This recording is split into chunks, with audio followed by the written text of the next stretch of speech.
Cubrí negociaciones comerciales en Washington durante casi 2 décadas. Y hay algo que aprendí que pocos periodistas dicen en voz alta. Los acuerdos comerciales no se leen. Los políticos los firman, los anuncian, los celebran.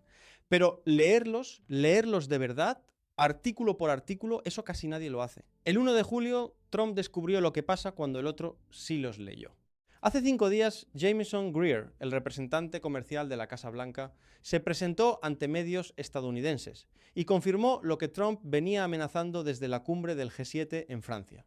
Washington no extendería el TMEC por 16 años más. Estados Unidos tenía, según Greer, problemas sustanciales con el acuerdo. El déficit comercial con México y Canadá, los componentes chinos que se cuelan dentro del tratado, el porcentaje de contenido estadounidense en la industria automotriz, no iban a renovar sin antes renegociar. En Washington eso suena a poder, suena a que el más grande de la mesa acaba de poner sus condiciones. Lo que no sonó en Washington, porque la mayoría de los analistas estadounidenses tampoco habían leído el artículo 34.7, es que ese movimiento ya estaba contemplado en el tratado y que sus consecuencias no eran las que Trump calculaba.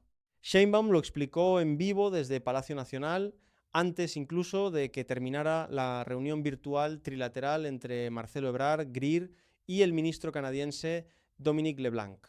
Abrió el texto del acuerdo y fue directa. Si Estados Unidos no confirma la extensión de 16 años, el TMEC no desaparece, no se cancela, no hay crisis.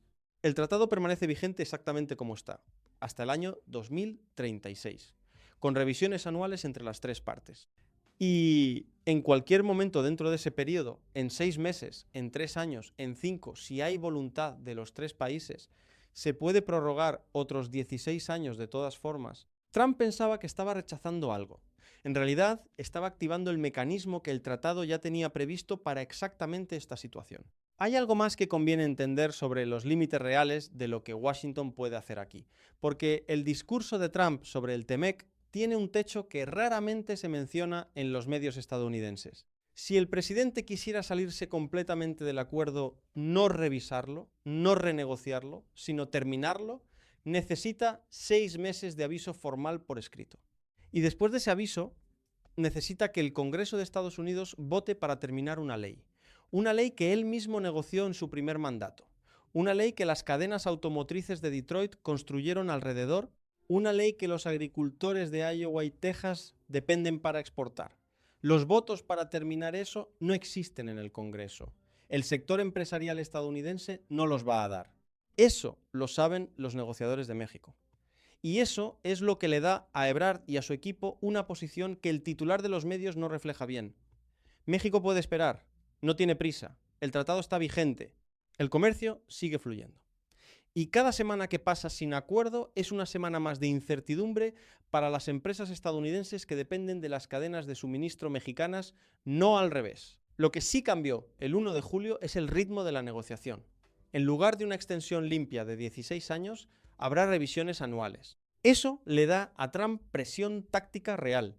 Puede sentarse a la mesa todos los años y plantear sus exigencias. El contenido automotriz, el bloqueo a productos chinos que entran por México sin pagar aranceles estadounidenses, la revisión de las reglas de origen.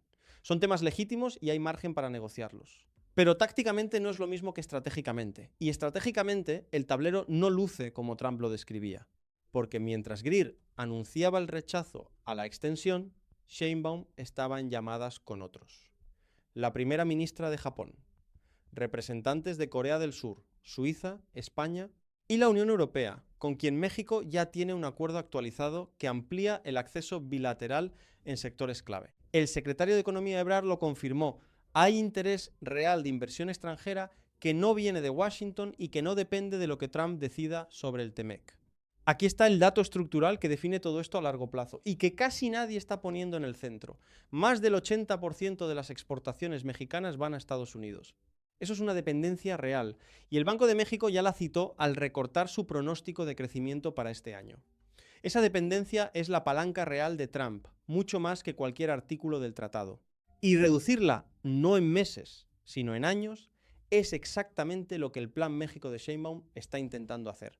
Fortalecer la producción nacional, abrir cadenas de suministro regionales, reducir la exposición a decisiones unilaterales de Washington. Eso no ocurre de un día para otro.